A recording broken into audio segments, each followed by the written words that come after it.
Okay, so I think we can start. Good morning, everyone. Thanks for joining this course. The title is Data Analysis and Visualization in Python. In the course title, they say for ecologists, but because we will use the examples that we will use come, let's say, from ecology, but it's not the concepts that we will learn can be applied to other fields that you may research. I guess that the audio is working okay. So if you can, yeah, say that in the chat if you can hear me. Perfect. Thank you. Also, the idea of this course, I would like to make it, I understand that this is online and could be maybe a little bit difficult to, to engage or to be, but please feel free to ask questions in the chat. And also because I see that the group today, maybe more people will join along the day, but the group is small, so please feel free to unmute yourself. Yeah, please, questions that you may have, let's make it this interactive. I'm recording this session. This is in case that in one of the steps you want to later go through and see to reproduce them, or is to have you can have the recording. The recording will be available a few days after the course finish. And okay, what I'm sharing is the the lesson that is on the, well, actually, if we go, let's see if that works today. So if we go to the ARCHER2 training page, I will copy the link on in the chat. You will find the courses that, well, if we go to upcoming training, you will find that the course that we are learning today is data analysis and visualization in Python. Also, you here have other courses and webinars in case that you are interested in learning more about other concepts. So if we click here in data analysis and visualization in Python, well, you will find the timetable. We'll make this a little bit bigger. So, well, the first session will be from 9:30 to 11. We'll have a 15-minute break, and then we will continue until noon. Later, we will have an hour break, and in the afternoon, my colleague Arno will continue with the course. So I will cover the mornings of today and tomorrow, and Arno will cover the afternoons.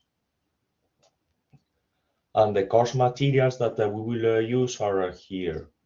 So if we click here, you see the course. Also, we have here, if in the course chat, there is a Etherpad that this is in case that for exercises or in case that is needed to add some notes here. If you want to try this, actually I will copy the link on in the chat. If you want to try if that works, what we can do is we can maybe introduce ourselves in the, just type in the, so I will write something, for instance, yeah, my name is Juan, I work at EPCC,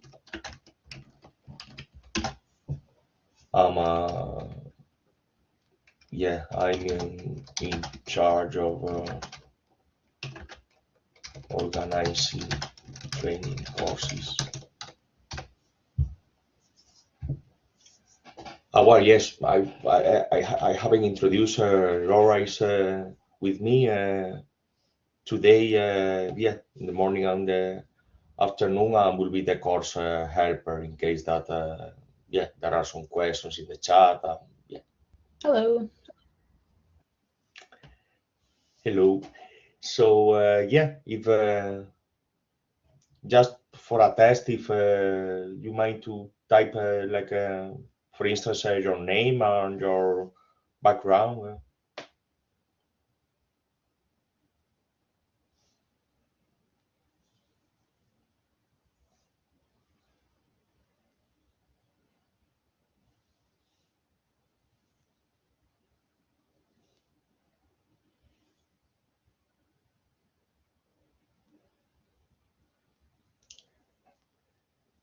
Thanks, Joe. See that, yeah, we have a Joe from the University of Plymouth.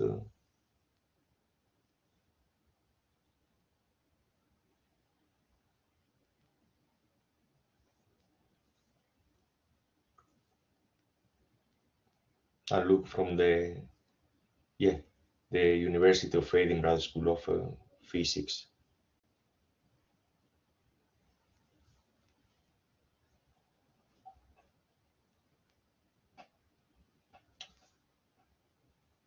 Okay, so yeah, let's yeah, since that it works, so we have another person, Rahil.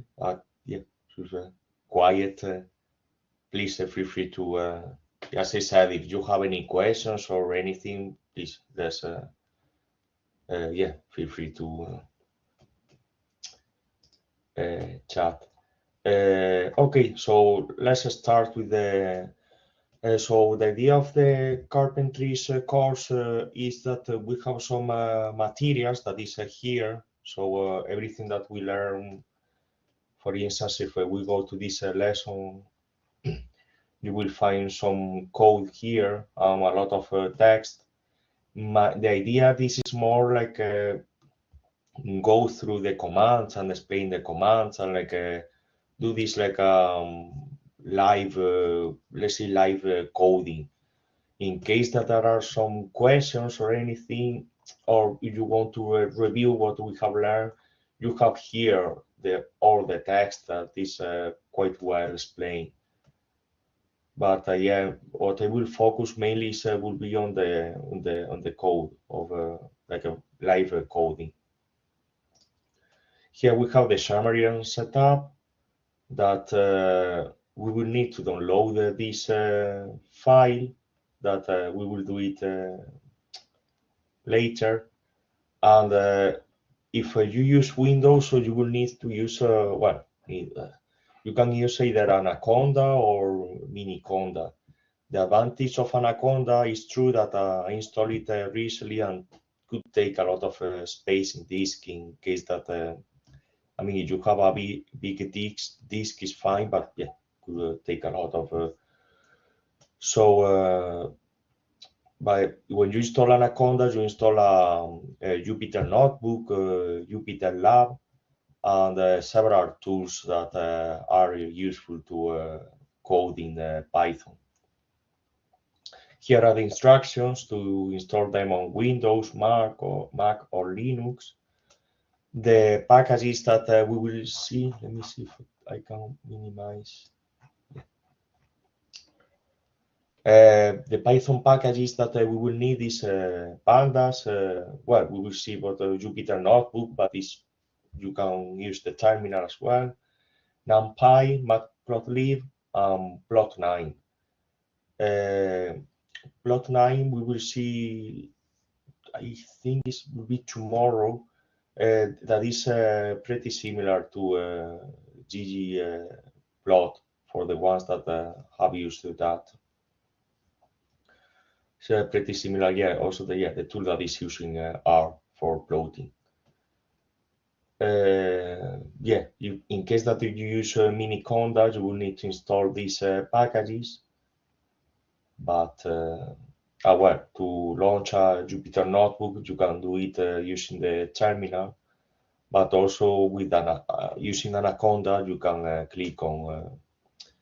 Let me see if I can share my screen. okay, maybe I can use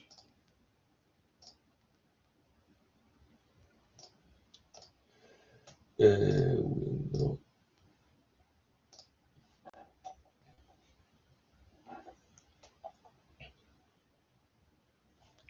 Yeah, it's taking some seconds to.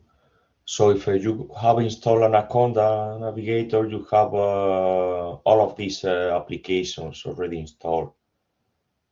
You have Jupyter Lab, Jupyter Notebook, or you can use also Spider.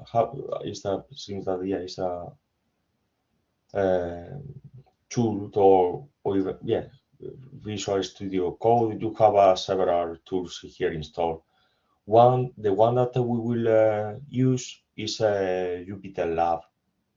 I'm not sure if you have it installed, but if not, you can use Jupyter Notebooks. It's not a problem. But I want to use Jupyter Lab because I want you to because if you're using Python on your laptop, yeah, you can use Jupyter. Um, you can use a Jupyter notebook, but for instance, for the cases that you use ARCHER2 or you use another machine, a lot of people at the University of Edinburgh use the ADI, so they need to connect using a terminal. So there you will not have a graphical interface, or you will not have a web browser. So you will need to get familiar with Python using a terminal. Okay, so we'll stop sharing and share Jupyter Lab.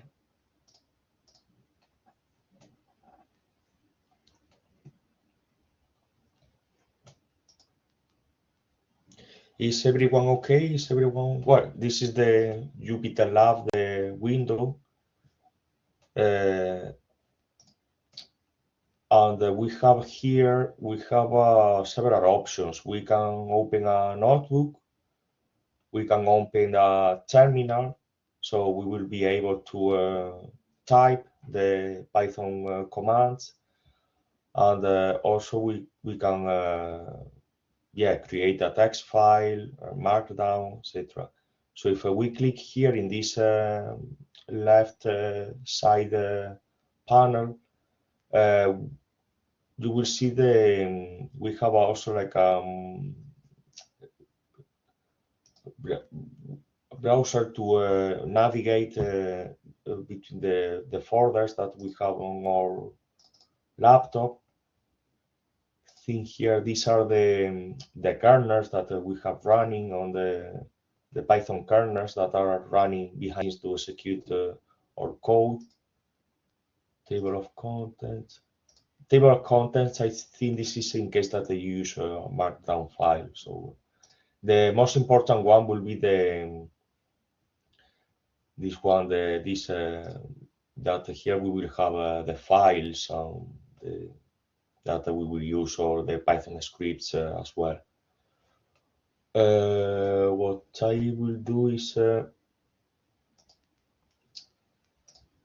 I will start, I will share this, go to the episode, and we'll go to before we start.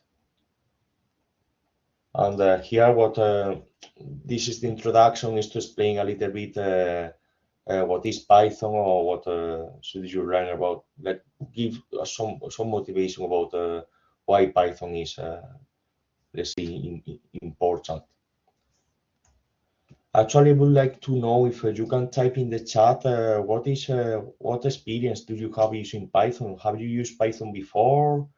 You beginner?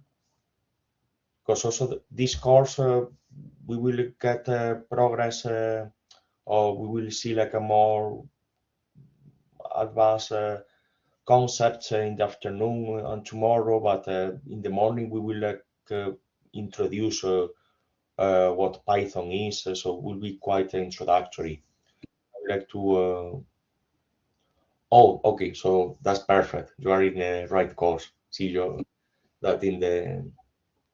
Okay, so we have a different level. So yeah, so you might find the course let's say useful this the beginning, and maybe you there are a lot of things that you already know, but maybe you will find more interest in the we will learn how to use pandas and plot9, so maybe you have less. But as I said, any questions or anything that. Okay, so brief introduction oh,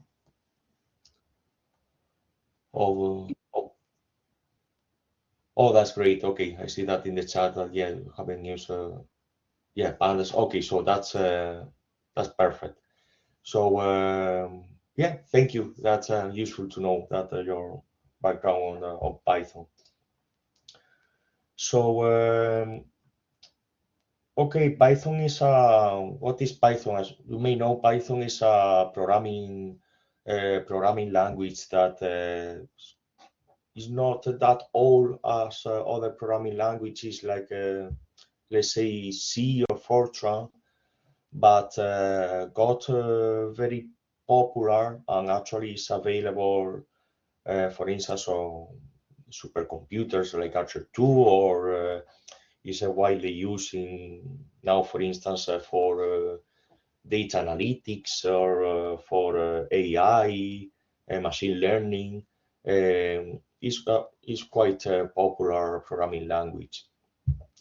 The advantages and reasons why it became that popular is free, so you don't need to pay to use it. Just for instance, to install an account that you can download it from the internet, and it's there. It's open source. Can be used, for instance, using Windows, but could be used on Mac, on Linux. Is available several. Doesn't matter what the OS, the operating system that you use. Is supported by the Python Software Foundation. So you will see that Python has a different versions. That is deprecated, but the Python 2 was used in the past. Now Python 3 is the one that is used everywhere, and there are different versions. I checked this morning. I have installed on my laptop the version 3.13, but there are, I think, on ARCHER2 is an older version, but yeah. The good thing that is maintained is not something that has been developed and is there, is getting like a software update, bugs are fixed, so that's good. It's a multiple programming paradigms that because you can use when you code, you can use object orientation, or you can use more not a standard, I forgot the name, sequential. Sorry, I don't remember the name. Like I would say like a more standard programming, but you can use different paradigms to develop the. Has a larger community, so when you need some help, if you Google any error that you may get, you will find a big community on Stack Overflow, or a lot of blog posts about Python. And another advantage is that you have a lot of libraries available. If you want to work with data, you have pandas. If NumPy for numerical processor, matplotlib if you want to plot some figures. I was working before with some types of medical images, and they have a software package for that. It's quite useful. And for data analysis, why is needed? Also, another advantage of Python that is it's easy to learn. You don't need to programming languages like C or Fortran are a little bit more complicated because you need to manage memory, be very careful with the semicolon, not to forget that.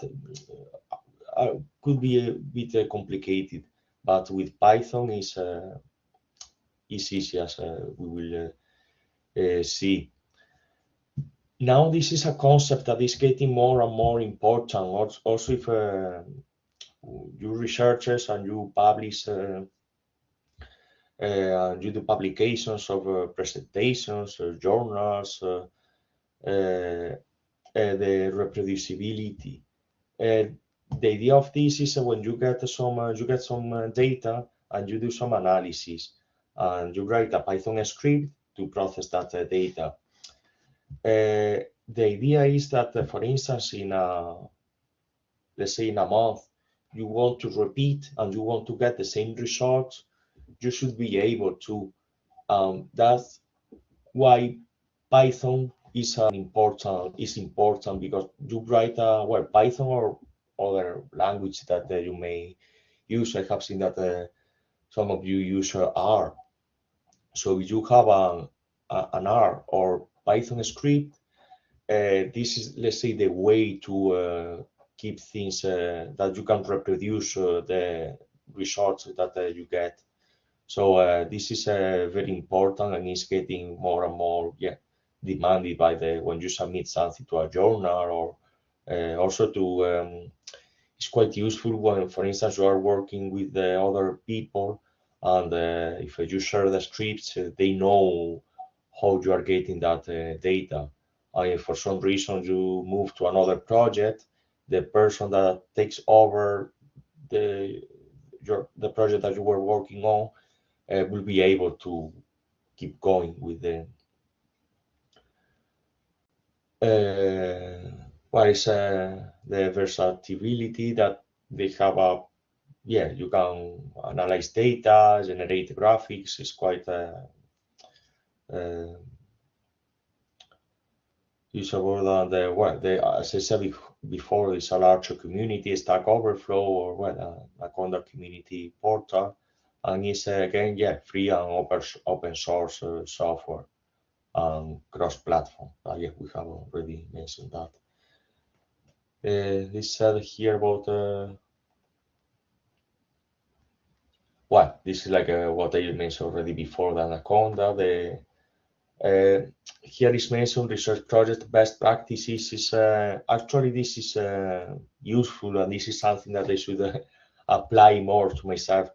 That keeps things sorted in the for instance, create directories, create folders inside your directory. If you have a folder with you have some data, create a folder that you have the data there. Also, there is explained that you may know that, but it's useful to know when you work with data, it's important to keep a copy of the raw data, the data that you get from either from the internet or from your colleague of the one that you generated.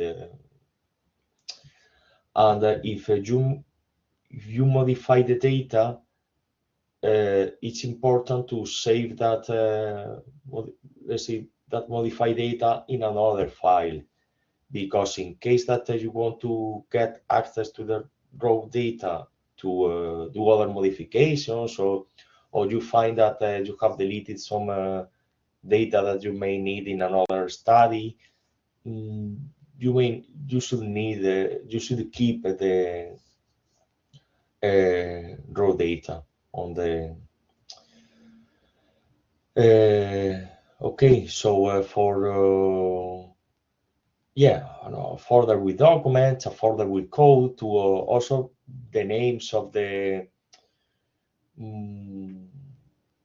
try to keep the file names that are descriptive enough.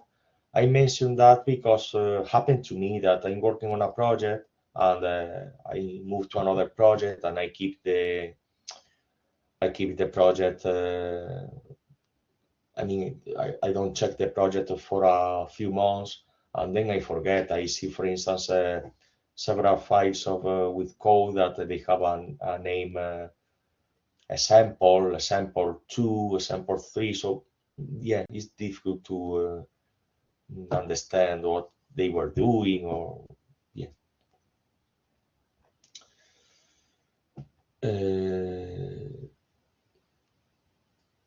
Well, here's an introduction. This is important, but well, we will see this later why, through the course that yeah, to seek help. What I normally use, I use Google to when I get an error, I copy that error into and paste into Google, and I will get yeah, help either from I will find a Stack Overflow page or a blog post that talks about that, or well, Google. I say Google, but yeah, you could use any search engine. Have also Python documentation. We will see pandas. We have a documentation as well. Also, we have on when we use Python, they have some help inside Python that we will use later.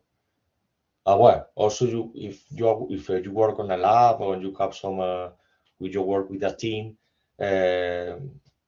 it's good to ask for help because maybe your colleague already solved that issue and they will save you time. Here there is some guidance. Now you may be aware that AI is everywhere. So and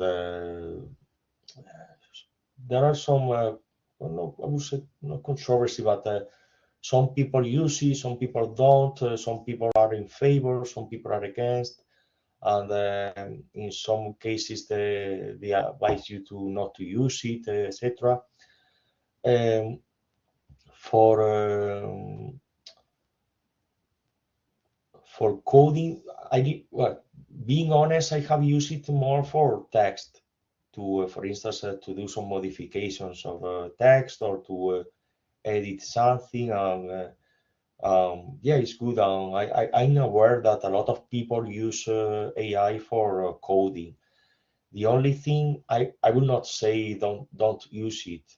The only thing is that you should be careful with the things that you generate, because it could work fine, happy days, but they could also have some bugs, or could be some.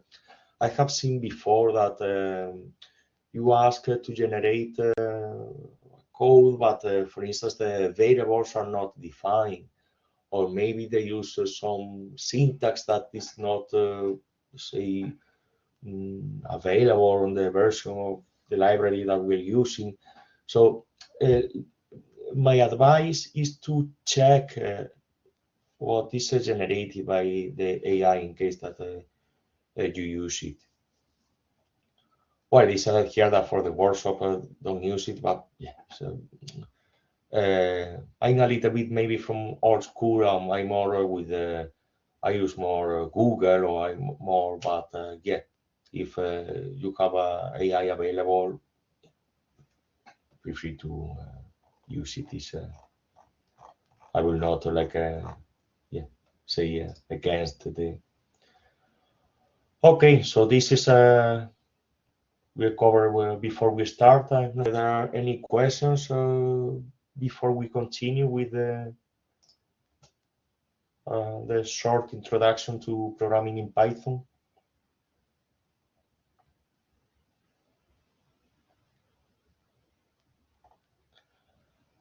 Actually, I think for this, what I will do is I will switch to.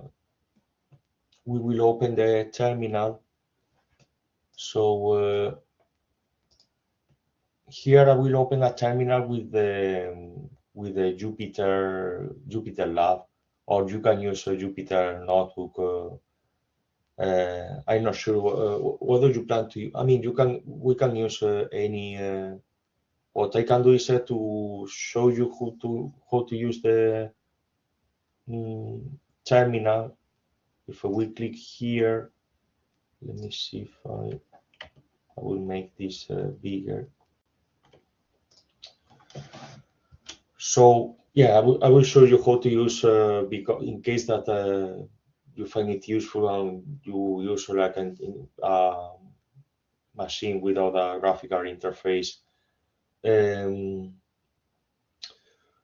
We have this terminal. So when we want to use Python, we can just type Python. Sorry that the font is not like a it's like a yellow on white. So yeah, it's not the best, but yeah, I type Python. So if I type Python, you see that the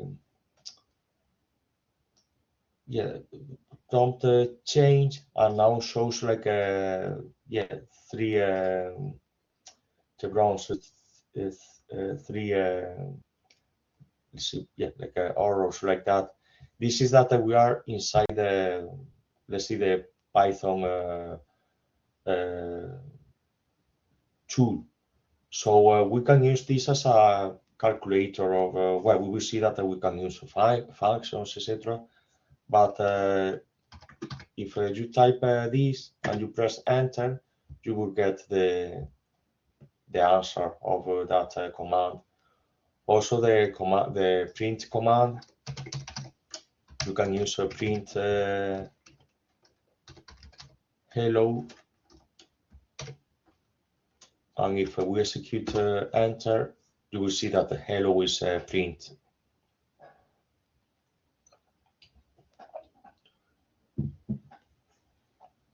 And also you can execute a command here. So I will exit and show you the. So what we can do is we can create a file.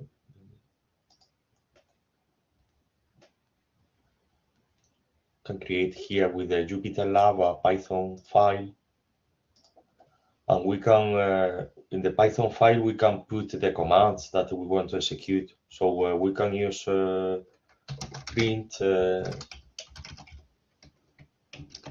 hello using a Python script, and if we want to save, well, we can use a file Control S, and they will ask the name of the, so we can use hello. That will be rename and save.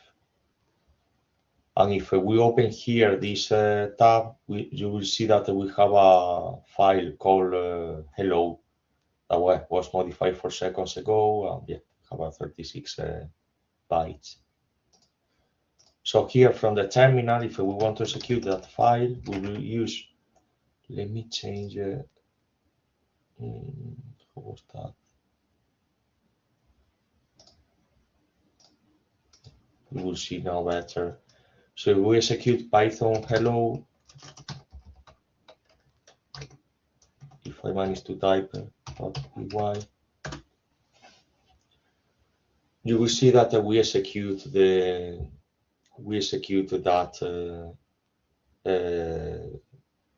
the print that we have used. Also, you can execute more complex scripts, as we will see later today.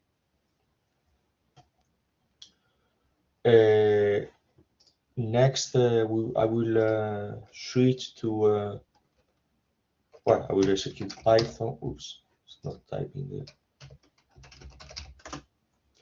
And I will make this. I don't know. Do you prefer this dark theme, or you prefer the lighter one? I'm not sure what is more readable for you on the screen. can use this or the other theme that is light. That would be like that. Yeah, let's keep it. Yeah, let's use that. Looks like, yeah, it's easier to read. So we will start like from zero, from the basics. As I see that well, some of you already know R or Python. That will be easier to get. First thing of all is variables. In Python, we can have like a variable called text to assign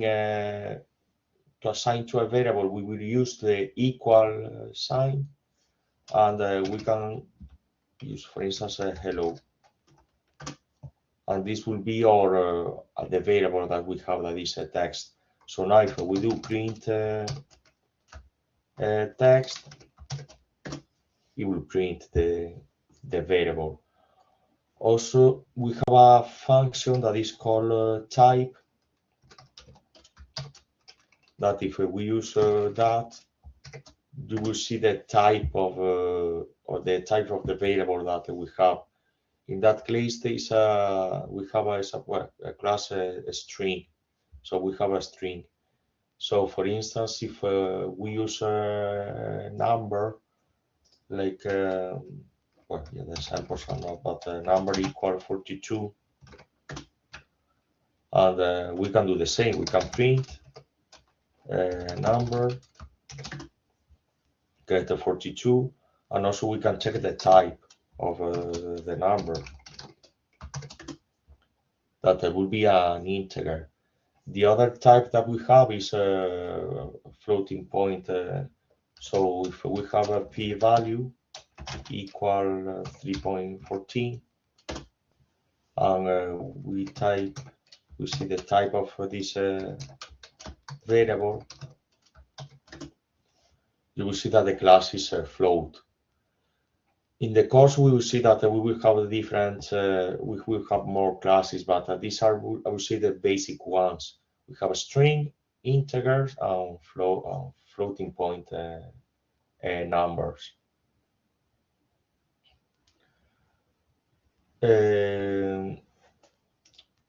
You may find that when we are in the terminal, that if, for instance, if I type a number, I will get 42, the same as if I use print number.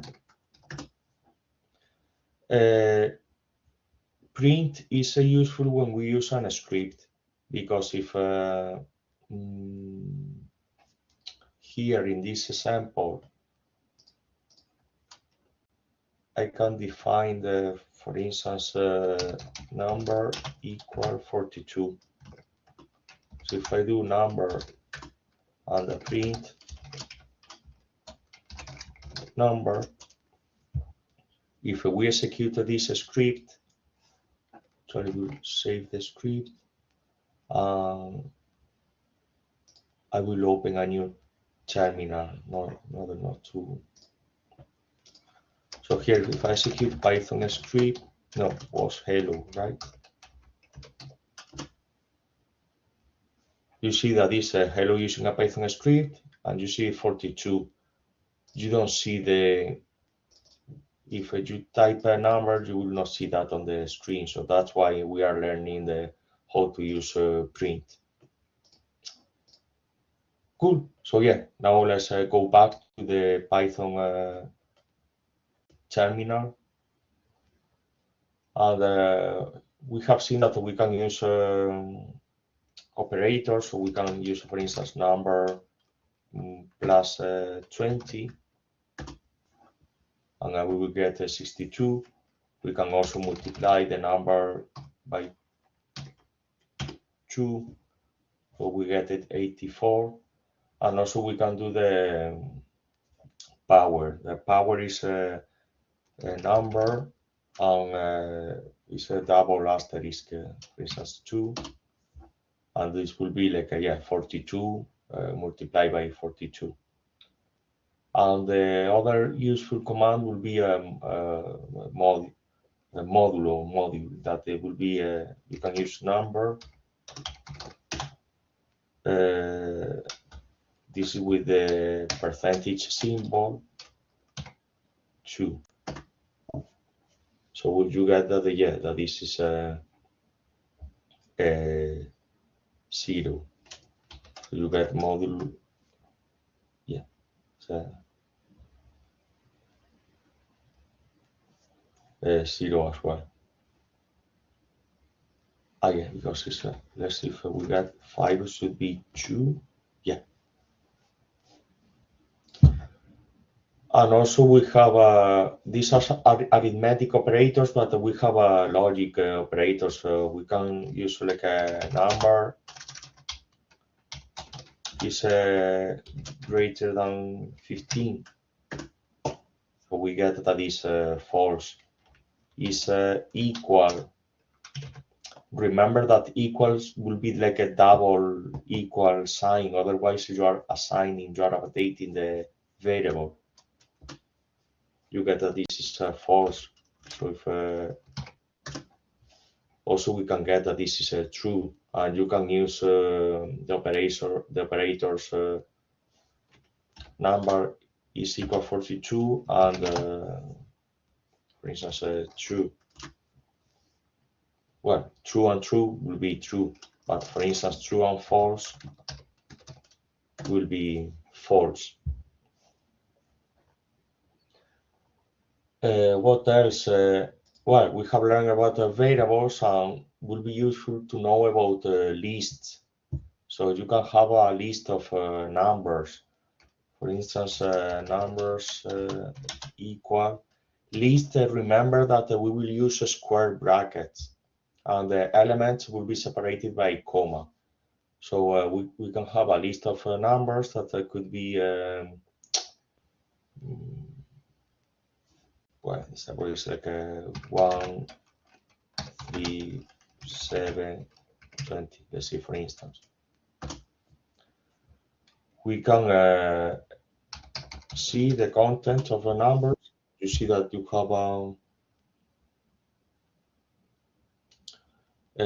have the list of numbers. There is a useful question, and that is what's the difference between using Python on JupyterLab terminal and the local system Linux terminal? No difference, I would say. There is no difference. The JupyterLab, what it does is when this is useful if you are using the cloud. JupyterLab is installed somewhere else. So JupyterLab, what gives you is a nice interface where you can execute a Jupyter notebook, you can create files, gives you like how to say the features that you have on your laptop, but using a browser. So for instance, for me, for delivering the lesson is useful because I'm only sharing the browser, and there are a lot of features that are available. But if you are using Python on your Linux terminal, yeah, it's the same. It's not that there are no difference. What you miss is, yeah, that let's say this windows that or these tabs that you have, but you can have recreate them with a Linux terminal, or if you use Mac, it's the same. Not sure if that answers your question.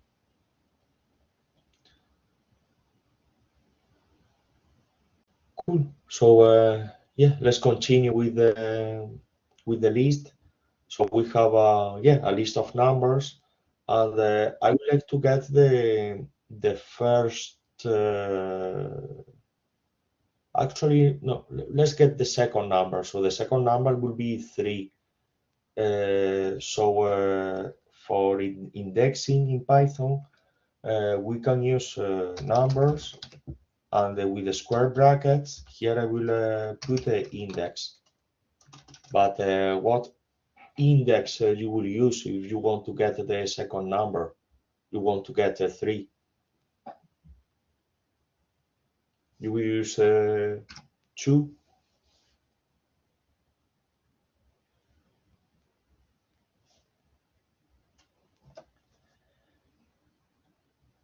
Python is from the family of like a C, C++ code that the indexing starts in 0. So if we use numbers 2, we will get the third element, we will get 7. The first element will be 0, will be 1. So if we want to get the second element, we will need to do to use numbers on the index 1. In R, because R is like, let's say, from the other family, for the family of, this is also similar with the Fortran, the index starts in 1, not in 0. So yeah, you need to bear in mind that when you use Python indexing. What else do we have? Also, we can get a subset of the list. We can get from 0 to 1. Oh no, sorry. The thing is to, oh well, I didn't. To get the last element, you can use minus 1, and you get the last element.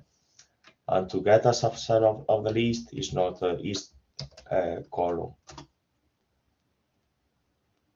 Is this the?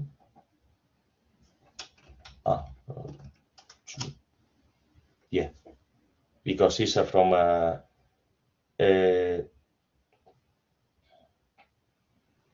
yeah, the slice to get like a subset of the list is the first element 0, and then is until the last element, but we don't include in that. Is a bit tricky, but this to get the first 2 is yeah, you need to type a 0 column or 2. What else we can do with list? Well, you may know from other programming languages this is a universal, the for loop. For the structure of a for loop in Python is we type a for. We have let's say the variable that we use as an index, or the temporary variable that we use, that will be num in numbers. Important to add a column here, and you see that it changed, and here we get 3 dots. That means, and also we get like a indentation. That means that everything that is indented will be executed in that for loop. What we will do is we will do print now the temporary variable that is inside the for loop. Again, we get this indented. I can execute something here, but no, I don't want to. So I delete the indentation and I press enter. And you see that for each number for each element in this list is it's print. We can do some for num in numbers. We can print number multiplied by 2, for instance, and you get the list yeah, with the numbers multiplied by 2. Also, list, you can add elements to the list. I mean, we can spend like, let's say, whole day. There are a lot of, you can do append and another number, like 85, for instance. And if you print the numbers, but let's use,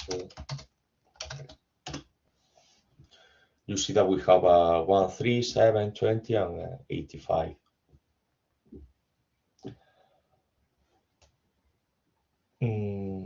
This is about list There is also another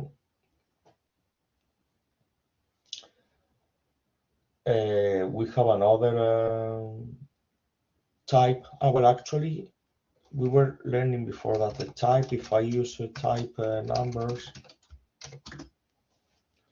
you see that we have the class of that is a class list. So we have learned that we have a string, integer, float, but also we have a list. Another that we can use rather than a list is a tuple. This is, for instance, if I use my tuple,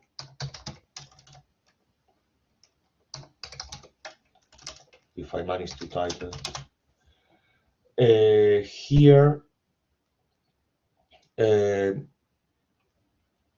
will use let's say normal brackets rather than square brackets. So here I can have like the same list, like 1, 4, 7, for instance, and I can print my tuple, and I can check also the type.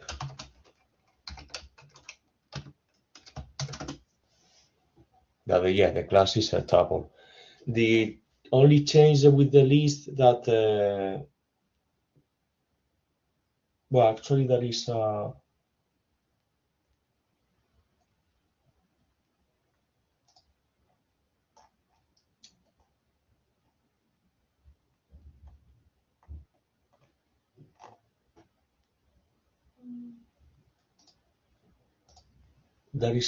yeah, I will let's do I will give you 5 minutes to play with the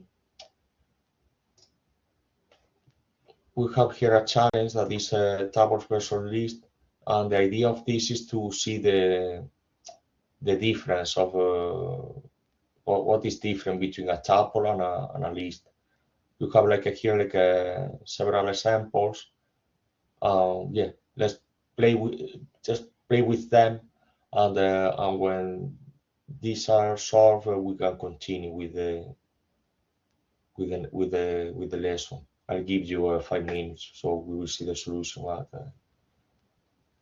yeah, in 5 minutes. If you finish before, please let me know, and I will continue with the lesson.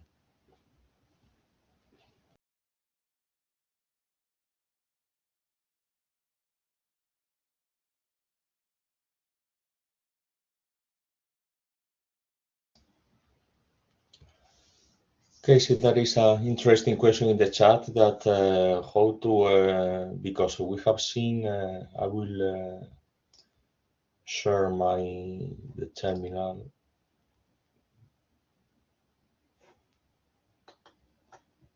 Let me see if that yeah. So we have seen that for a for loop we can use this syntax that using that syntax is you go through the I would say that it's more readable. Is you don't need to use indexing, but in case that you want to use let's say the what we use for C++ or Java, the way will be to you can use for instance for e in there is a function that is called range. I think let me check range. If I use range 5, was enumerate.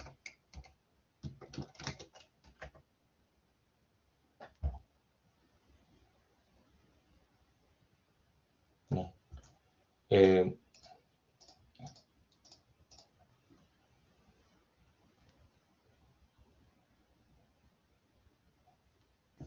Sorry.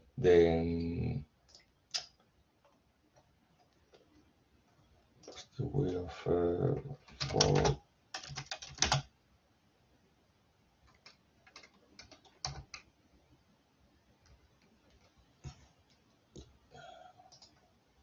what's the way? I mean, there are several options. For instance, what you can use is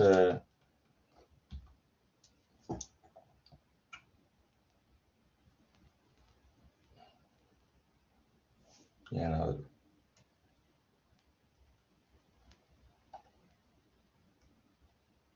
is range. Why is range not?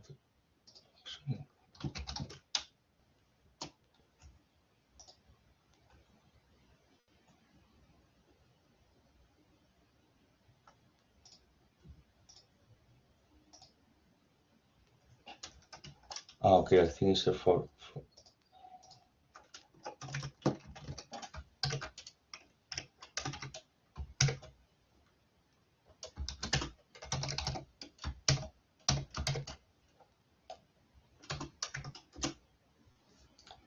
so for instance, you can use the command range. So range, what it does is when you give for instance, a 5, it will execute, well, it will give you the numbers from 0 until 5, but without including 5. So it will be like a 0, 1, 2, 3, 4. The thing is that if you use indexing like using C or C++, it will be like, let's say, less, I would say less readable, and you will need to take into account length. So you will need to use, for instance, to print the numbers that are in the list. Let's say the easier way will be for num in numbers print but if you use let's say like what you would use in C or Java, this will be for I in range length numbers print numbers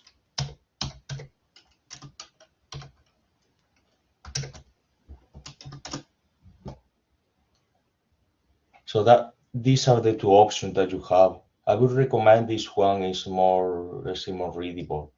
Behind the scenes, what it does is this one. So for each index of this list of numbers, yeah, you will need to access the position of the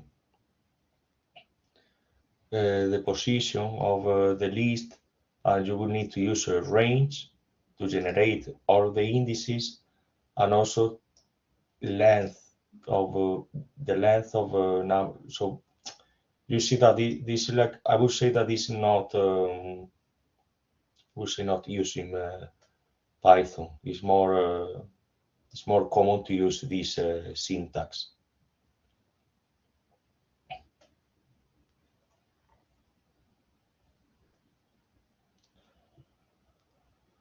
Okay, so let's continue with the with exercises. What I mean, the exercise, the idea is to to show that if we print numbers, we can modify an element of numbers. We can say that this third element, rather than 7, will be 50. So if we print numbers again, you see that the third element now is 50 rather than 7. But with my tuple, if I change the element 2, I want it to be 50, I will get an error. And actually, this is also a feature that I like of Python. I think this is maybe one of the reasons why it's one of the reasons that became popular is about the errors. That the errors are, let's say, readable. You can understand what's going on. I have used it. I love C, but I used it C before, and when you get an error, you don't get you get, I don't know, segmentation fault. You get a message that would be difficult to understand. But in this one, for instance, tells you that also with the arrows tells you where the error is, or where the this said that is a type error, and said that tuple object does not support item assignment. So tuple, the one of the characteristics of that type of let's say list is that you cannot modify the elements of the, and what is on the exercise is also the use of len that we have used it before. Numbers, it will tell you how many numbers we have in that list. That is a 5. With the tuple will be same. We have 3 elements. Okay, let's make more progress on this. We have seen the variables, we have seen a list, a tuple, and we will see dictionaries. So dictionary, here we have a user for the index. We have user from 0 to 4. We can also use -1 if we want the last element. But there is another type that is a dictionary. So if we have, for instance, in the documentation, we have translation that is equal, and the dictionary we need to use curly braces and the first element. So we will see the, let's say, the index. So it will be like a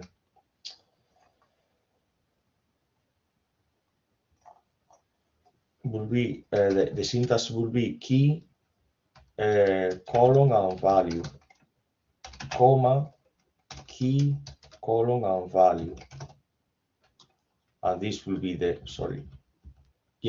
value. So this will be the syntax of a dictionary. Key will be, for instance, 1, and the value will be first. So let's say that the dictionary will be, you will get the number, and then will be, let's say, translated to from cardinal to ordinal. So first, the other element will be 2, and the value will be second. So this is the dictionary, and we can have also another element like 3 third.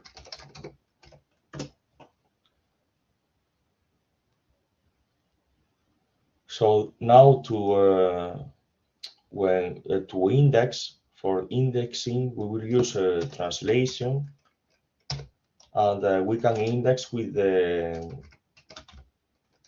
element. We can use translation 1, and will give us first.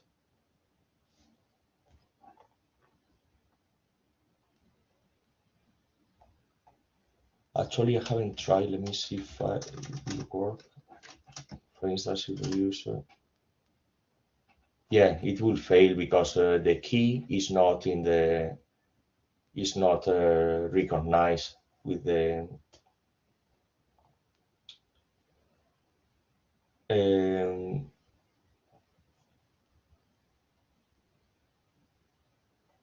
Now we can get the, if we type translation keys, we will get the keys of the dictionary. That is, the keys that we have is 1, 2, or 3. We can also get the items of this dictionary. That one, we get the tables that will be like 1 first, 2 second, and 3 third. The way of iterating with this, we can use for, and here you see that when we use items, what we get here is we get a list of 3 tuples, where the first element is the key and the second element is the value. So one thing that we can do is if we do for key value in translation dot items, now, don't forget the column here. We can print the key. We can also print this and the value.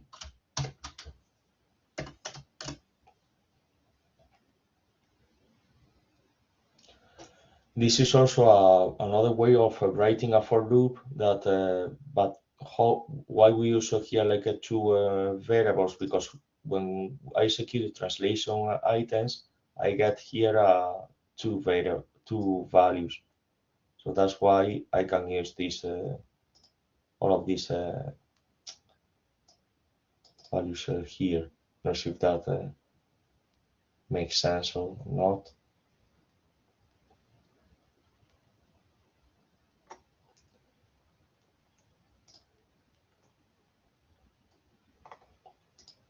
So yeah, dictionaries is a way of using list, but rather than indexing by the position, you will index by a key that you define. Okay, the last part of this is how to create a function. Again, that is like we can talk hours about this, but I will try to just summarize the function. To create a function, we will need to use def definition. So for instance, we can create the add function. We can define the variables, the input that we will get. So it will be A and B. And remember to use the column, otherwise it will not work. And when I press enter, you see that there is also some indentation here. Normally are 4 spaces. So what I can do, this is like a very simple. So I can use a result equal A plus B. Make this to make this more readable, and return result. Actually, you can do return A plus B, but well, let's do it like that. So now I have my function defined. So if I use the function add function 2060, if that goes well, it should get 8. So in that way, I get I can define a function and use it. Any questions so far? Just as a recap, we have seen variables, the types that we can get, string, integer, float. We have seen list, tuple, dictionaries, for loop, and how to create a function. So this is like I would say the basics of Python. Now we will start using a data frame, or using the pandas library.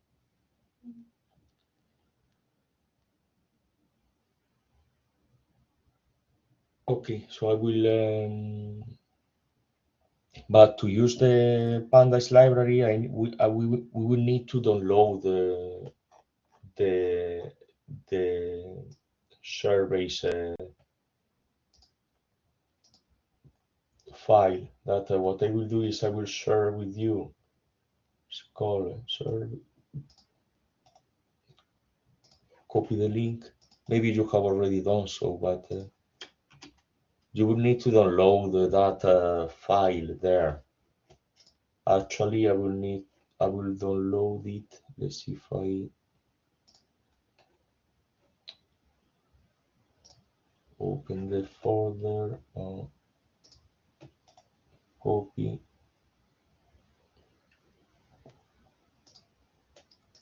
and move here and paste. Actually, I will create a folder.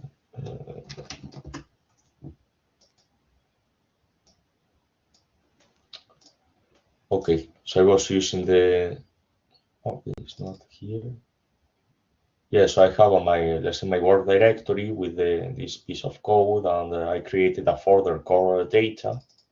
And if I go to that folder, I have this surveys.csv file.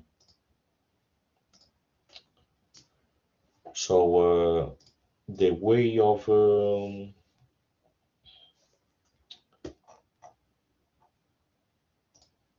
so what we will do is actually let me, yeah, I will share this, maybe that will be easier for you. So now we are in this lesson, and what we will do is I will give you an introduction of pandas, and we will have a break at 11, quarter past 11. We'll continue using pandas and using all the features that it has. As I said, yeah, let's say this course starts with the basics, and it's like let's say getting more interesting slash difficult as long as we make progress. So as I said, we will download the CSV file. What is the data that we have that actually will be important to understand, because we are getting some, you will see that we get some numbers, but yeah, if we know what they are, that will make things maybe, let's say, easier during the. So we get a CSV file. CSV file is the running of comma separated values. And it's yeah, a bunch of values that are separated by commas. What normally we have is the first line of the CSV file, we get the column names that here each column is where the record ID, that this is also this is the contents of the file, is are observations of is an area that they have several plots, and each plot they have several animals, so they keep track of the weight of the hind foot length, the sex, also the species ID, the date of the observation, and where the observation took place in plot ID in the 1, 2, 3. So this is the content of the file. So columns will be record ID, so will be a unique ID for observation. There you see that the date is, they use 3 columns. They use a column for month, day, and year. They use a plot ID, that this is like the ID of the particular site. I think, well, well, this example is in Edinburgh, but could be like we have we have like some animals on the Edinburgh Zoo. So there we can have plot ID 1, Plot ID2 could be in the pendulums, could be another area that we have that. Species IDs, that is a two-letter code, the sex of the animal, that could be either M or F, hind foot length, that this is in millimeters, and the weight of the animal in grams. And if we open the CSV file, you will see something like that. You will see as I said, the first row will be the column names. Record ID, month, day, year, plot ID, species ID, sex, hind foot length, and weight. And from the second row onwards, you will have the values that are, again, separated by commas.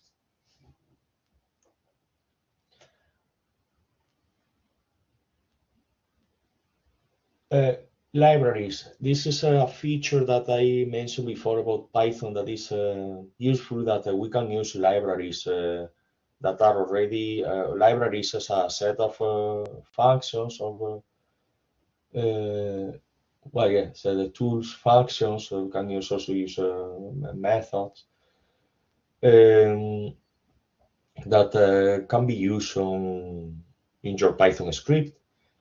In this here, what we will use is pandas. That yeah, is the Python data analysis library. Also, we will use well, pandas use behind the scenes matplotlib, and also use can be integrated with other libraries like NumPy. How to use a library on Python? I will switch to my. So to use a library, I will need to do import pandas. And what it does here is they can use, because if you just do import pandas, every time that you want to use the library, the one function of that library, you will need to type a pandas dot and the name of the function. That is commonly used in Python to use nickname, that this is a PT. So if you use that, yeah, we are importing the pandas library. You can do PD dot and the function that we want to use.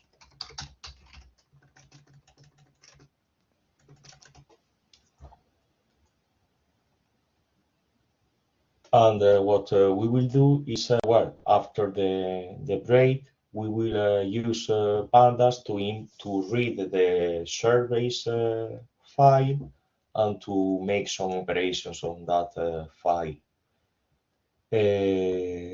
Not sure if there are any questions.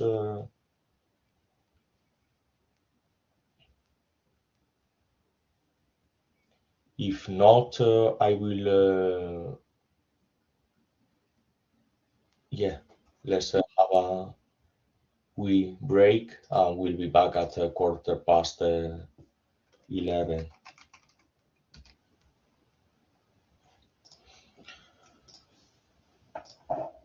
Okay, so what we have seen that yeah, we will use pandas. The way of using pandas is import pandas as a PT. And now what I will do is I will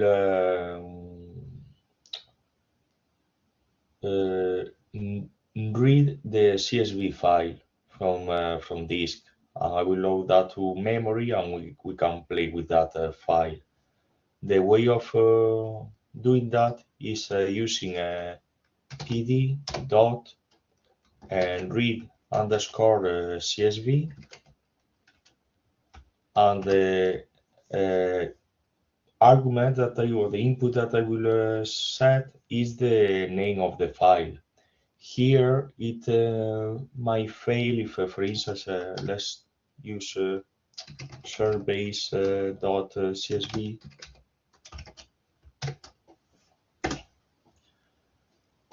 it fails. Here what I get is the error is a file not found error. So it seems that there is an error mistake with the path. It's not file because my file is in the folder data. So it's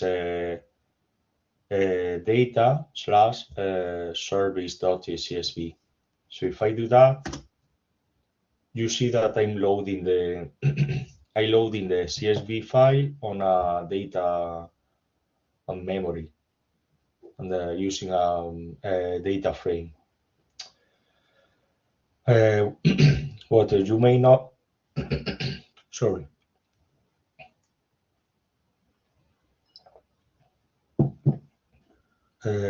What you may not notice is that yeah, we need to use to save the data frame into a variable.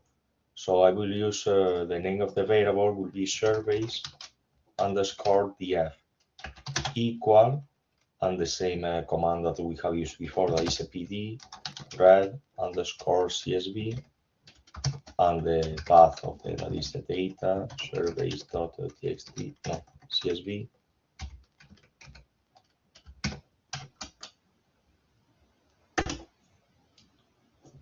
So now if I execute surveys underscore df, again I get the like a snapshot, like a brief snapshot of the, you see here that they get all of the columns. Well, not all. Here is because it's longer than the window, so yeah, here are not shown, as well as the number of rows. Get the row 0, 1, 2 until 35,548. And here, yeah, I get this means that yeah, there are like more elements. Also, you can have a quick look of the.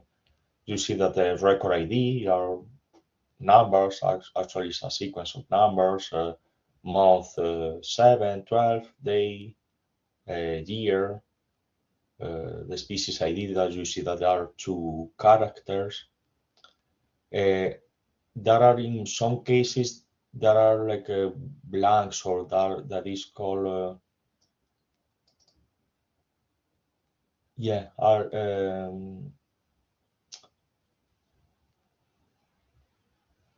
yeah, in this case it's use none, like that this is like a say not a number. Also we have the height foot, the length 32, 15, 14. So yeah, this is like a snapshot of the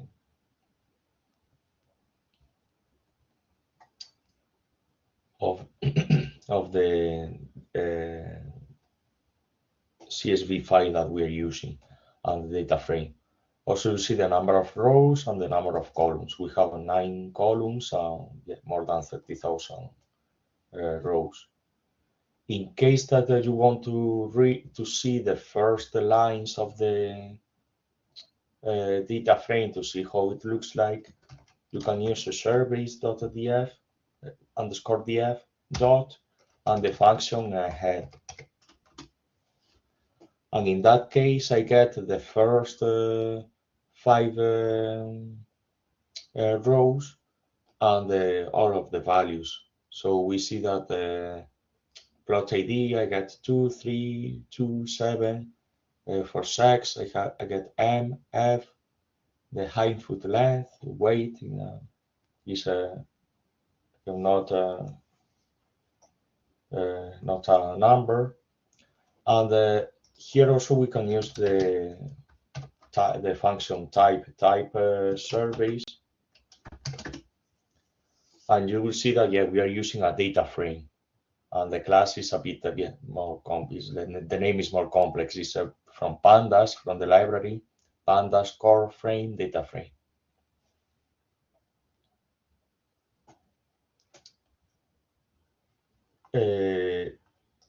It's also interesting, this service underscore df, we have a method that is like a head and we have attributes. The difference is head is a method, is like a function, so we use brackets at the end of the name of the method, and attributes we don't need to use the brackets. So if we do surveys underscore df dot d types,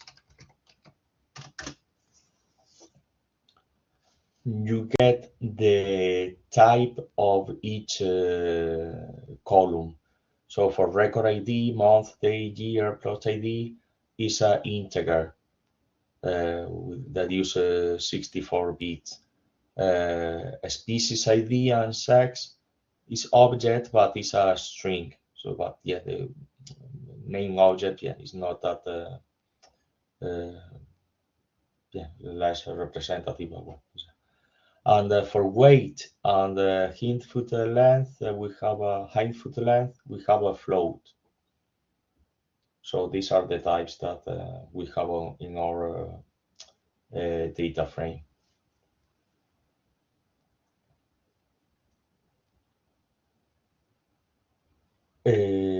What else we have on a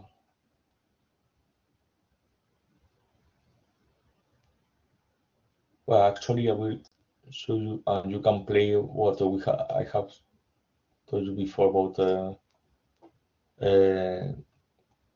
I will give you like a few minutes to play with the columns. You can use the attributes and methods. You can use the attributes, the columns, shape, and also you can use a head, a tail, that are of methods. Also, if you use head 15, what that does. So I will give you 5 minutes to play with that. And let me know when you are done with it.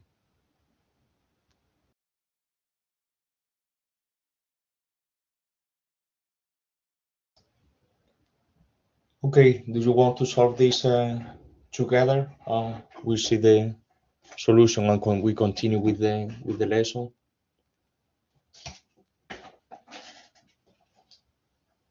Okay, so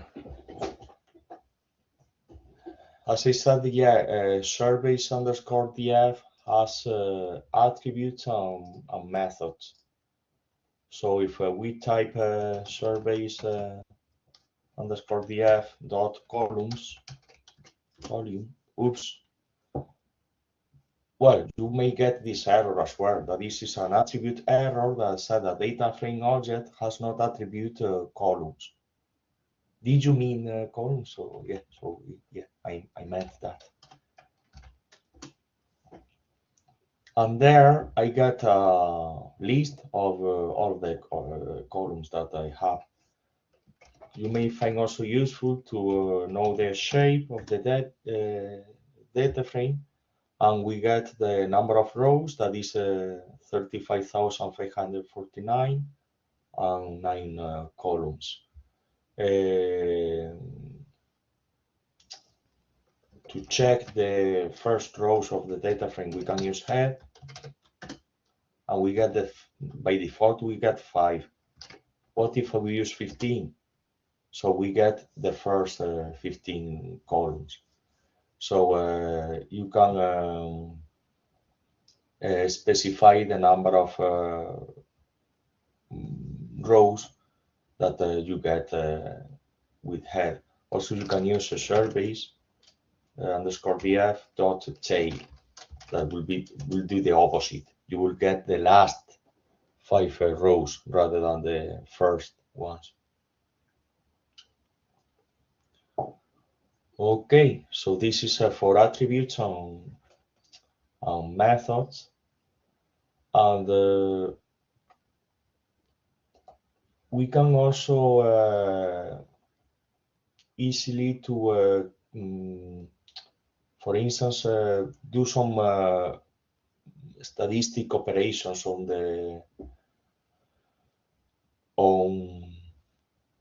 data frame. For instance, I see that the species ID, we have what in the last 5 rows, I have AH, RM, DO. If we go to the first 15 columns, I have an L, but how can I get the different species ID that this file has? So what I can do is the following. I will need to use the function of pandas, PD or pandas.unique.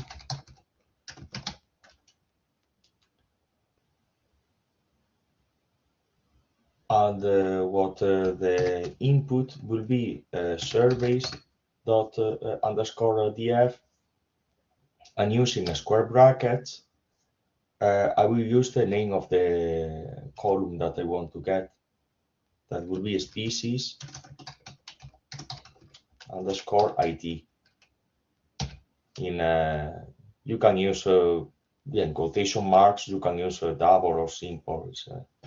In this case, there is not a difference. And if I execute that, you get all of the different types of species ID that we get. We get an L, DM, yeah, we get like a bunch of them.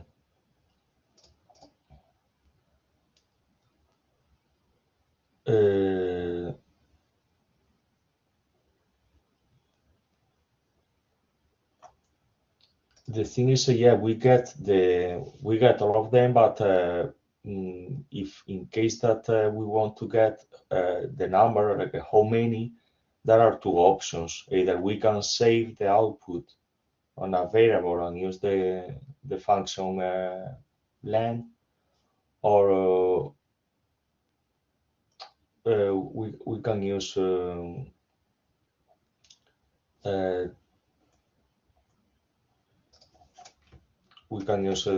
directly. Also, if I press in the keyboard, if I press the up key, I can see the history of things that I have typed. So if I do len, you will see that we get 49 unique species.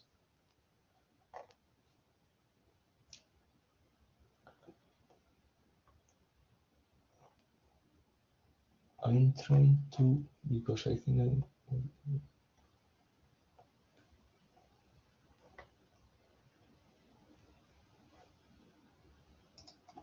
there is a function, but I don't know if it's easy.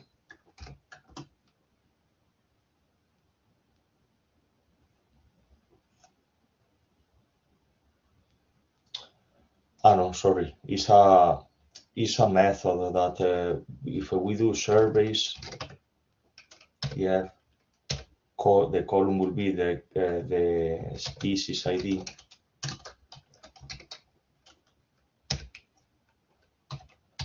We have a method that is n unique. That what it returns is the number of unique, and you may see there that we get 48 rather than 49. You see that here, when we get the list of species ID, is include none. That is not a number. It's a blank. We don't know the species ID of that observation.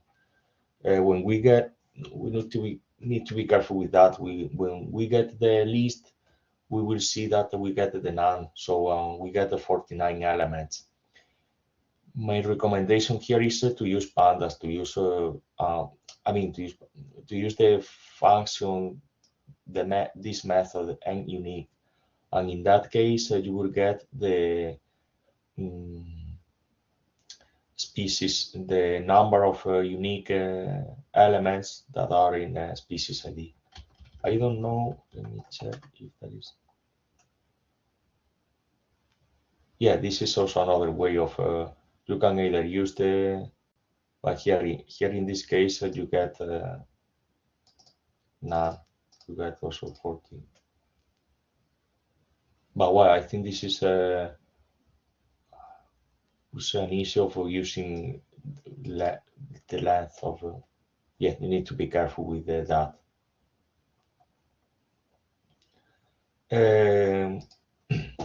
We can also use, there is a method that is called describe. Describe is more, well, for this unique, non-unique, is more for when we use, let's say, categorical data. When we use strings that, use categories. But when we use, for instance, for the weight, there is a method that is called describe that can give you like some further information about. So let me show this service underscore df in a square brackets the name of the column that will be weight.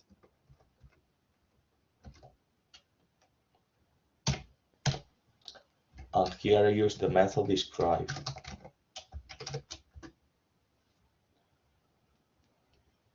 Here I get the name weight, the type is a float, I get the count, the number of observations that the weight is not has been recorded, and I get there the average, the minimum, the maximum, the standard deviation. I get different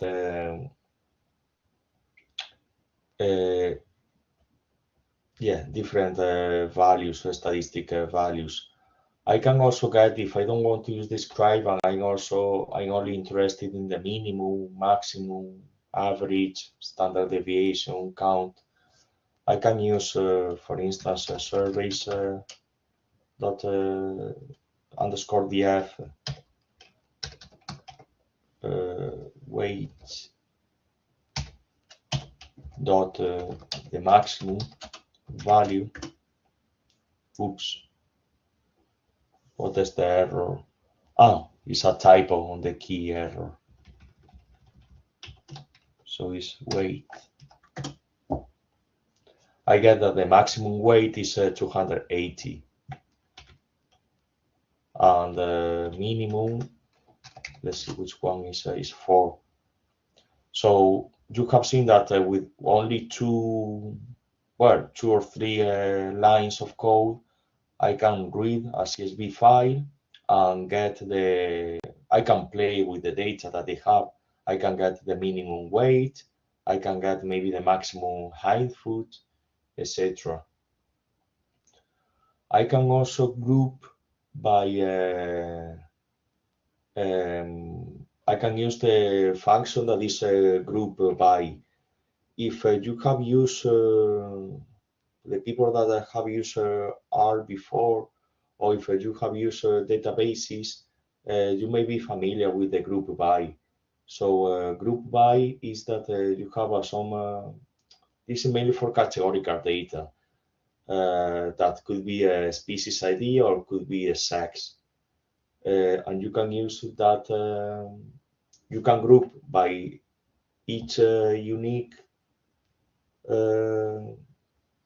appearance of, for each unique identifier of that categorical data, and you can do some statistics of maximum weight per sex or maximum weight per species ID, etc.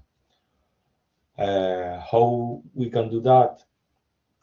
We can create a new variable called group underscore data. I'm using the same names as the documentation just in case that you want to review them and to keep the things simple. So we have service underscore df dot group.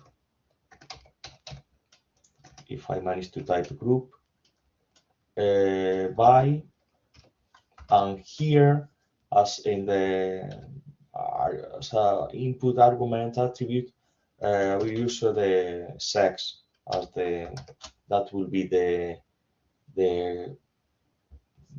categorical data that I will use. So now if I do group data dot describe,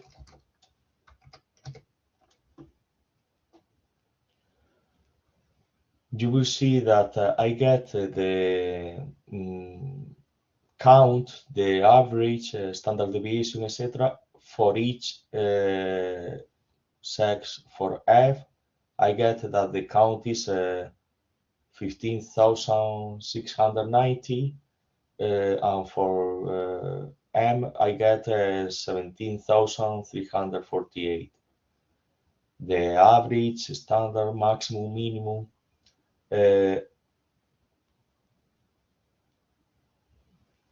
I can do, for instance, if I use a group data, I want to get the maximum, for instance, of group data maximum. Well, I will need to use numeric only.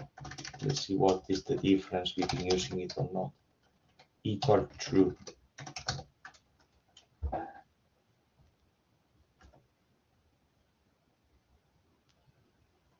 Well, for year, month, and day doesn't make that much sense. Yeah, it's the maximum, and what it does is only does that for makes for the numeric values for the. But yeah, makes sense for hind foot length and weight. We get the maximum of.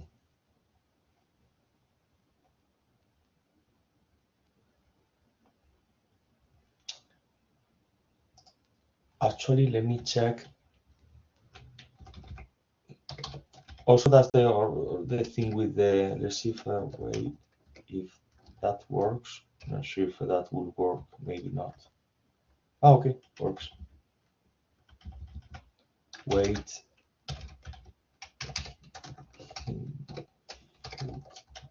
Yeah. Oops. I think it's that one. Okay, you cannot use more than one. Okay, so let's keep that.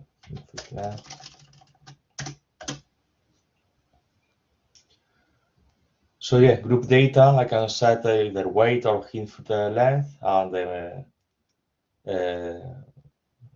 yeah, we can get the maximum or the minimum. For instance, in this case, I will not need to use numeric only true because, well, if I use hind foot length, I know that will be numeric, or well, can keep it. And I get for F or M, I get the maximum. Actually, I can do the same, but with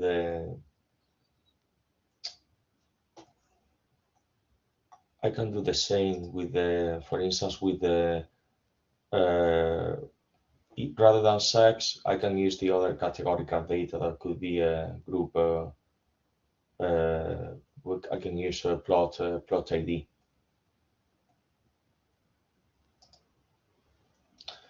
How we are doing regarding time?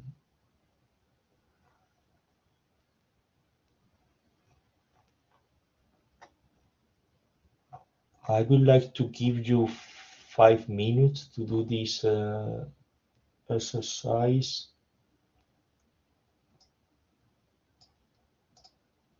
I will share it instead.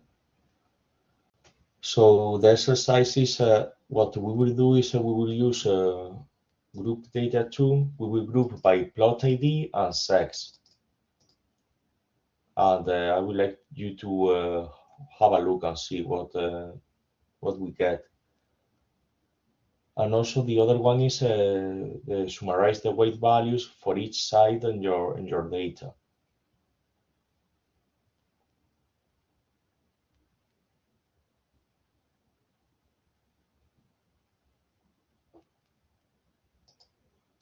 And yeah, I will give you 5 minutes and we will continue with the.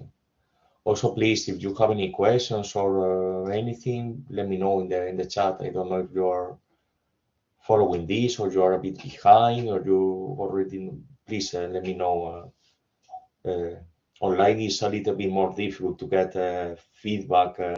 When we are in the classroom, it's easier to let's say, go around and check how things are going on. But yeah, online is a little bit I'm talking in front of a screen, yeah, I don't see anything else that less on the Blackboard Collaborate interface. Yeah, as I said, I'll give you 5 minutes and we'll continue with this.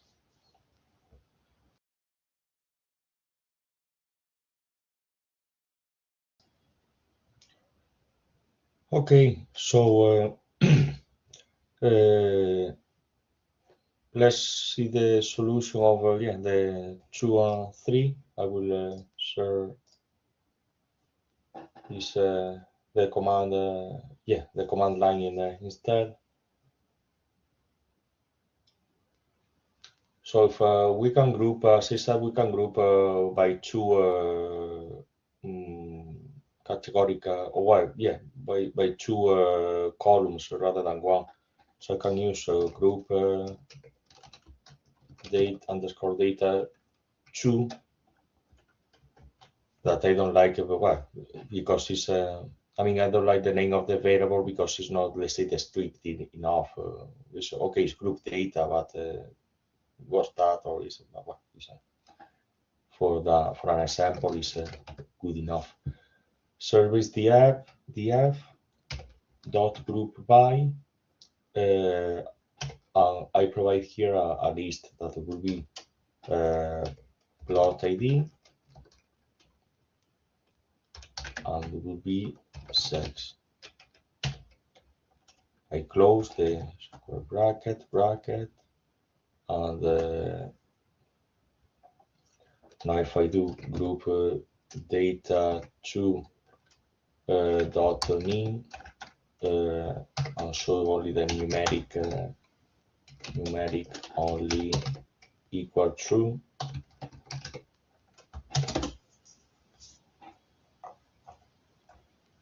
You will see that for each yeah, for other numerics, I have a group by plot ID and sex. I will put maybe just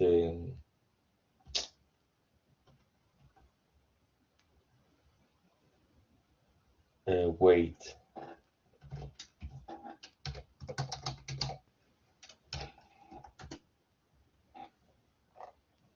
So the weight, you see, for each plot ID, if we go, no,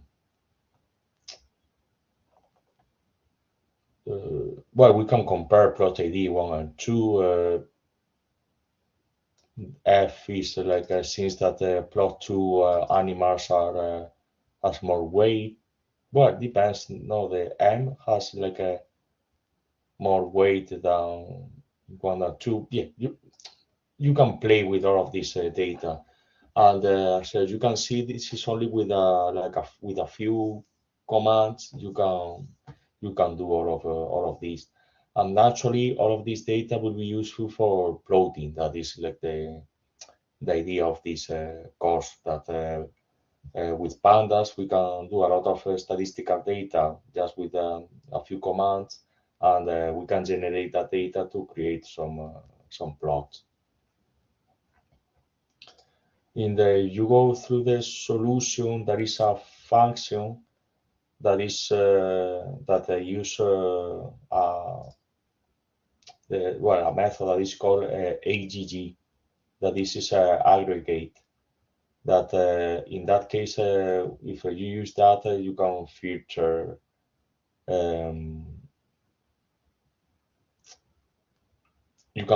the output that you get. So let's type the sample. If you do surveys underscore df group by plot ID,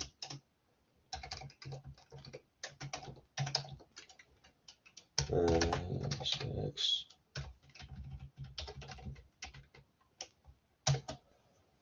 and now I use the, actually, well, I will execute that. No.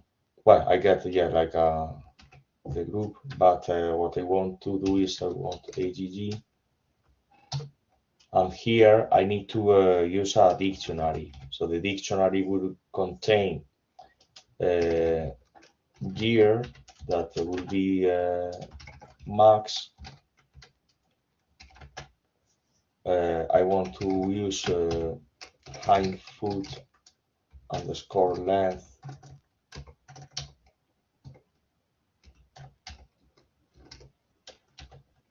that will be median. I will use the same the median of the, and the last one will be weight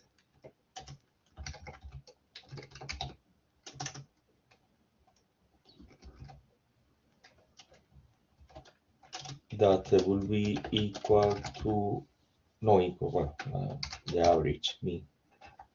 Let me see if that works.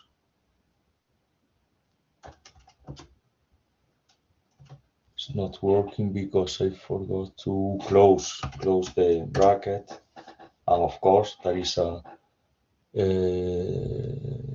typo there because length I think is not well. Sorry, I always make the same error. This. Oops. Yeah, it's still not well. H. And it's max, not.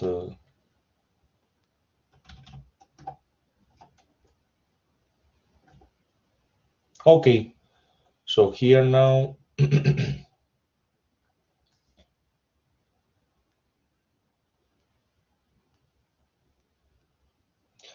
You see that I can filter if I use AGG. I will need to use a dictionary.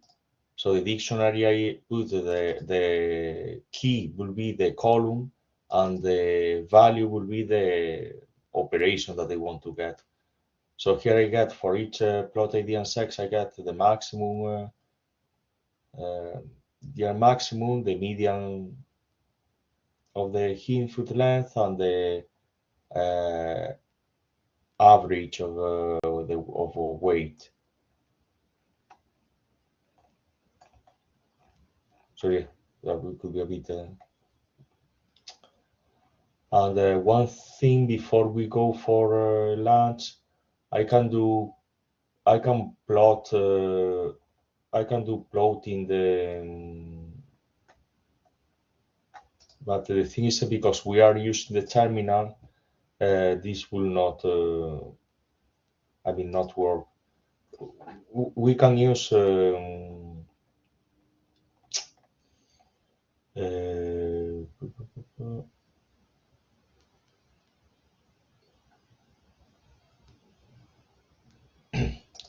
We can generate. Okay, this is have 3 minutes to do like let's say our first plot before going for lunch. We can use service underscore df group by species ID.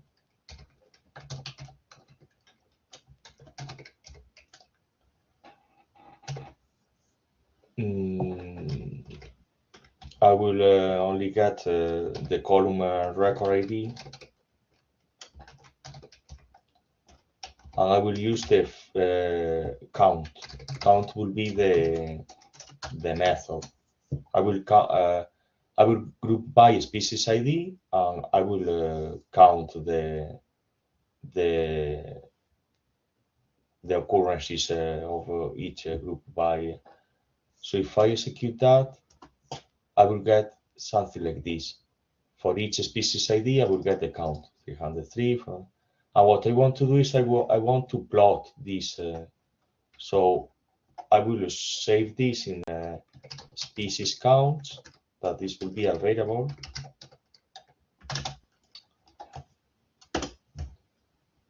So I save this there. And what I will do is I will do some, I will plot this. So I can do a species count. I can do a plot. And I can choose the kind equal bar.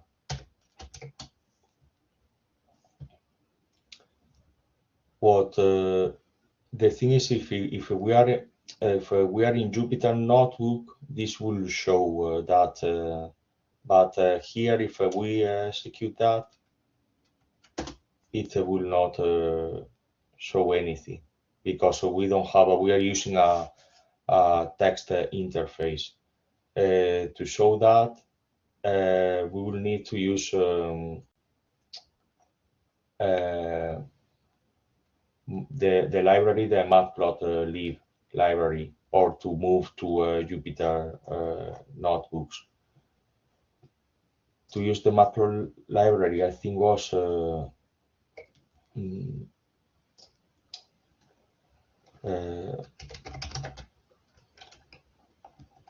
well, I can show you the, if we open the,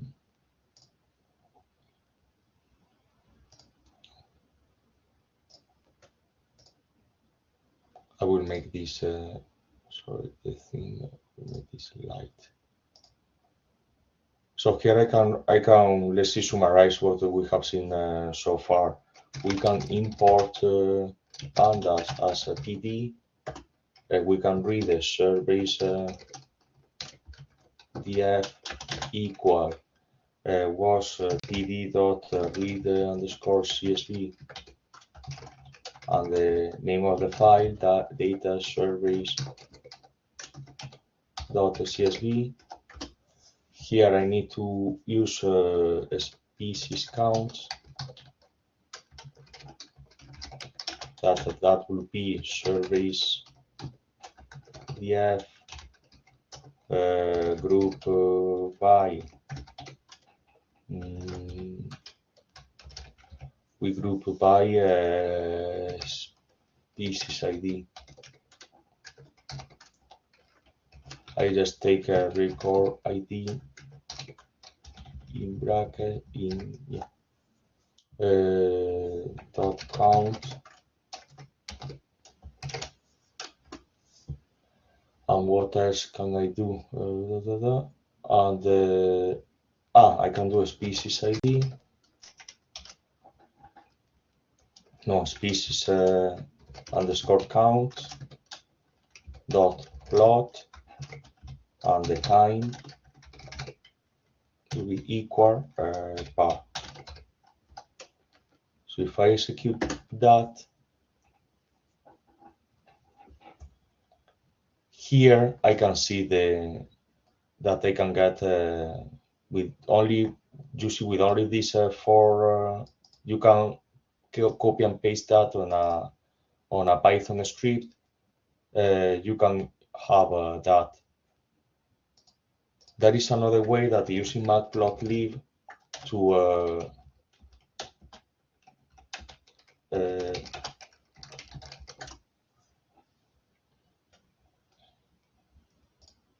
you can print that on the desktop, but for that you will need to use. We are here in this, so we will need to import matplotlib.pyplot as plt.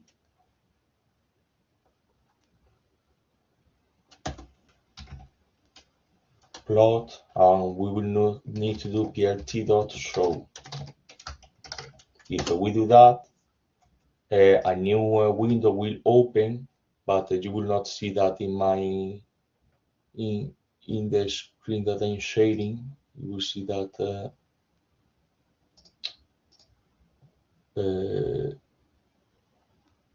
window, this one.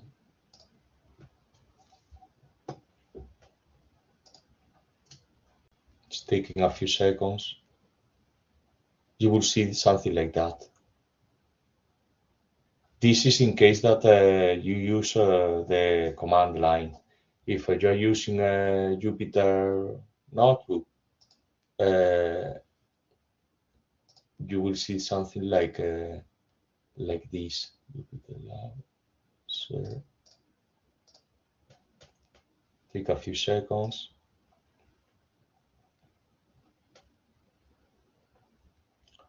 Also, this you can show or you can save, or you can specify that you want to save it into PDF or PNG or whatever. This is only like a quick example of what you can do. Well, like a taste of what you can do with the pandas. Now we are on the lunch break. There are like let me share with you the lesson.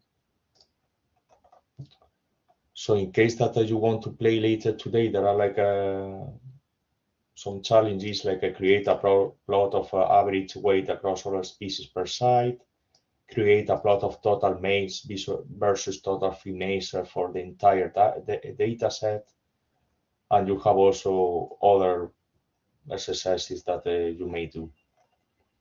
So you can play with that later today, and in the afternoon, what we will see is with the data frames in Python, indexing, slicing, subsetting, and yeah, we will continue with learning more about data frames with pandas. Not sure if there are any questions.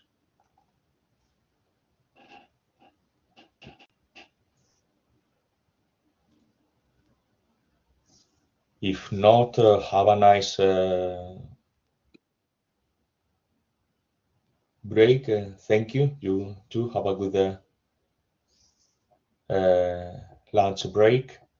And yeah, we will continue at 1 p.m. Arno will join. I'll see you tomorrow. I will keep this open, but I'll see you tomorrow morning at 9:30. Have a nice break and rest of the day. Yeah, let's keep in touch and see you tomorrow. But yeah, my colleague Arno will join at 1 p.m. to keep learning pandas. Okay, bye. Bye for now.